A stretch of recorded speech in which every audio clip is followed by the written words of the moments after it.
Good morning students. पिछले video में हमने भारतीय संसद के उच्च सदन द्वितीय सदन राज्यसभा की शक्तियों और कार्यों के बारे में अध्ययन किया था।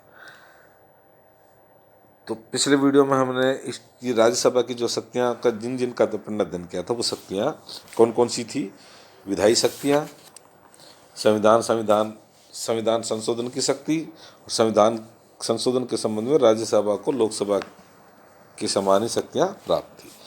तीसरी थी वित्तीय शक्तियाँ और चौथी थी कार्यपालिका शक्तियाँ। इसके अलावा कुछ शक्तियाँ और रह गई थी।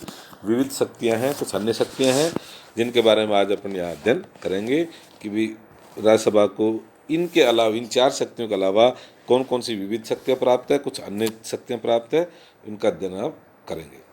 तो विविध शक्तियाँ, पांचवी शक्ति है विविध शक्ति।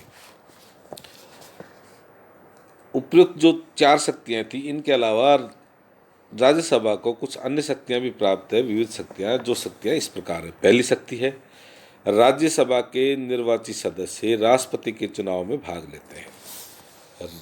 पहली विविध शक्ति में क्या है भाई, जैसे लोकसभा के जो निर्वाचित सदस्य हैं वो राष्ट्रपति के चुनाव में भाग लेते हैं, वैसे राज्यसभा के निर्वाचित सदस्य भी राष्ट्रपति के चुनाव में भाग लेते हैं। राष्ट्रपति चुनाव के लिए एक निर्वाचक मंडल बनता है जिसमें लोकसभा और राज्यसभा के निर्वाचित सदस्य भाग लेते हैं। तो राज्यसभा के निर्वाचित सदस्य राष्ट्रपति के चुनाव में भाग लेते हैं। दूसरी है अन्य शक्तियों में राज्यसभा के सदस्य लोकसभा के सदस्यों के साथ मिलकर उपराष्ट्रपति का चुनाव करते हैं। राज्यसभा के सदस्य क्या करते हैं, लोकसभा के सदस्यों के साथ मिलकर के उपराष्ट्रपति का चुनाव भी करते हैं। तीसरी अन्य शक्तियों में है राज्यसभा लोकसभा के साथ मिलकर राष्ट्रपति, राज्यसभा क्या करती है, लोकसभा के सदस्यों के साथ मिलकर राष्ट्रपति, सर्वोच्च न्यायालय के न्यायाधीशों तथा अन्य कुछ पदाधिकारियों पर महाभियोग लगा सकती है। महाभियोग में राज्यसभा लोकसभा के साथ मिलकर के राष्ट्रपति और सर्वोच्च न्यायालय के न्यायाधीश और अन्य पदाधिकारियों पर महाभियोग का लगा सकती है। महाभियोग केवल तभी पारित समझा जाता है जब दोनों संसद के दोनों सदन इस प्रकार के प्रस्ताव को स्वीकार कर लें। महाभियोग को तभी पारित माना जाता है जब राज्यसभा और लोकसभा दोनों द्वारा इसको स्वीकार कर लिया जाता है। चौथी अन्य शक्तियों में है राज्यसभा लोकसभा के साथ मिलकर, राज्यसभा क्या करती है, लोकसभा के साथ मिलकर बहुमत से प्रस्ताव पास कर उपराष्ट्रपति को उसके पद से हटा सकती है। उपराष्ट्रपति को पद से हटाने का प्रस्ताव प्रथम बार राज्यसभा क्या करती है, लोकसभा के साथ मिलकर बहुमत से प्रस्ताव पास करके उपराष्ट्रपति को उसके पद से हटा सकती है।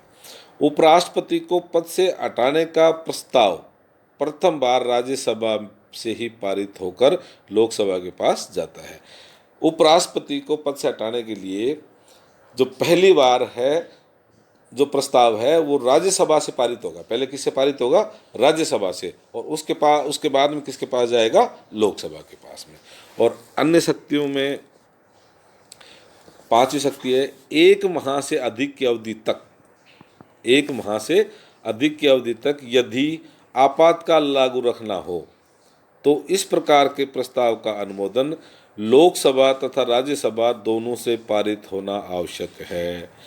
भाई अपने यहाँ यदि आपात लागू कर दिया, यदि उस आपात को एक माह से अधिक अवधि के लिए वो करना है तो संसद के दोनों सदन लोकसभा तथा राज्यसभा दोनों से पारित होना आवश्यक है। लोकसभा के विघटन की स्थिति में, यदि लोकसभा का विघटन है तो इसकी ऐसी स्थिति में केवल राज्यसभा से अनुमोदन की ही आवश्यक है। यदि लोकसभा का विघटन हो गया तो ऐसी स्थिति में राज्यसभा ही आपातकाल का जो लागू है उस प्रस्ताव का अनुमोदन करेगी। आपातकाल में मौलिक अधिकारों के निलंबन के लिए दिए गए आदेश को भी यथाशीघ्र संसद के दोनों सदनों के सामने रखा जाना चाहिए। तो आपातकाल के दौरान जो मौलिक अधिकारों के उनके जो निलंबन के आदेश हैं वो भी संसद के दोनों सदनों के सामने रखे जाते थे। ये इसकी कुछ अन्य शक्तियाँ थी। राष्ट्रपति के निर्वाचक मंडल के सदस्य भी होते हैं, उपराष्ट्रपति का चुनाव करते हैं, उपराष्ट्रपति को पद से हटाते देते हैं और महाभियोग का कार्य भी राज्यसभा के सदस्य द्वारा किया जाता है। अब इसकी कुछ छठी शक्तियाँ, अन्य शक्तियाँ। अन्य शक्तियाँ दो ऐसे अन्य अधिकार प्राप्त राज्यसभा को दो ऐसे अन्य अधिकार प्राप्त है जो लोकसभा को प्राप्त नहीं है। जो किसको प्राप्त नहीं है? लोकसभा को। और जिनका प्रयोग अकेले राज्यसभा ही करती है। जिनका प्रयोग अकेले राज्यसभा ही करती है। इस प्रकार की शक्तियों का संबंध देश के संघीय ढांचे से है और राज्यसभा को राज्यों का एकमात्र प्रतिनिधि होने के नाते इस प्रकार की दो शक्तियां प्राप्त है। कौन कौन सी हैं? अन्य शक्तियां हैं जो लोकसभा को तो प्राप्त नहीं है लेकिन राज्यसभा को प्राप्त है, और ये इसलिए रखी गई हैं कि भारत में क्या है, संघात्मक शासन व्यवस्था है, तो उस ढांचे को सुचारू रूप से चलाने के लिए दो इस प्रकार की शक्तियां हैं और ये राज्य का प्रतिनिधित्व करती है। एक तो है अनुच्छेद 249 और एक अनुच्छेद 312। कौन कौन सी है? अनुच्छेद 249 और अनुच्छेद 312। अब अनुच्छेद 249 में क्या है? राज्यसभा उपस्थित और मतदान में भाग लेने वाले, राज्यसभा क्या करती है? उपस्थित सदस्य और मतदान में जो भाग लेने वाले सदस्य, उनके 2/3 बहुमत से राज्य सूची के किसी विषय को राष्ट्रीय महत्व का घोषित कर सकती है। 249 में क्या कर सकती है? राज्यसभा उपस्थित और मतदान में भाग लेने वाले सदस्य के 2/3 बहुमत से राज्य सूची के किसी विषय को राष्ट्रीय महत्व का घोषित कर सकती है, क्योंकि राज्य सूची को ऊपर कानून बनाने का अधिकार किसको है? राज्य को। लेकिन यदि वो राष्ट्रीय महत्व का विषय हो जाता है तो उसके ऊपर कानून कौन बनाती है? केंद्र सरकार। तो राष्ट्रीय महत्व का विषय घोषित करने के लिए 249 है।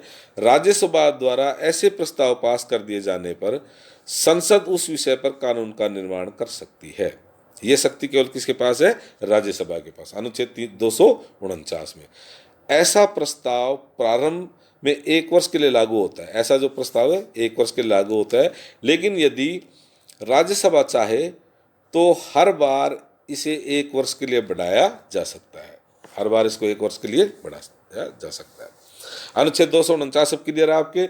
इसमें क्या है कि राज्यसभा के उपस्थित और मतदान में भाग लेने वाले सदस्यों के 2/3 बहुमत से किसी भी विषय को, राज्य सूची के किसी विषय को राष्ट्रीय महत्व का घोषित कर सकती है। दूसरी अन्य शक्तियों में क्या है? अनुच्छेद 312। संविधान के अनुच्छेद 312 के अनुसार राज्यसभा ही अपने 2/3 बहुमत से प्रस्ताव पास कर नई अखिल भारतीय सेवाएं, कौन सी? नई अखिल भारतीय सेवाएं स्थापित करने का अधिकार केंद्र सरकार को दे सकती है। 312 में क्या है?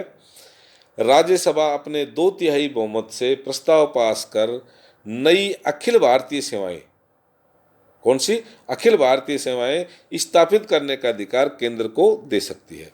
राज्यसभा जब तक इस प्रकार का प्रस्ताव पारित न कर दे तब तक संसद या भारत सरकार किसी नवीन अखिल भारतीय सेवाओं की व्यवस्था नहीं कर सकती। तो ये दो महत्वपूर्ण शक्तियां केवल किसके पास है? राज्यसभा के पास है, ना कि लोकसभा के पास। एक पहली कौन सी थी?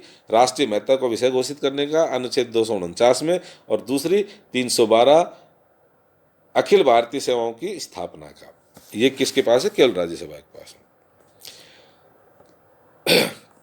राज्यसभा की शक्तियों के अध्ययन से स्पष्ट होता है कि राज्यसभा न केवल द्वितीय सदन बल्कि द्वितीय महत्व का सदन ही है। शक्तियों की दृष्टि से इसकी स्थिति किसकी जैसी है? ब्रिटिश लोकसभा और अमेरिकी सीनेट के बीच में जो कड़ी है उसकी जैसी है।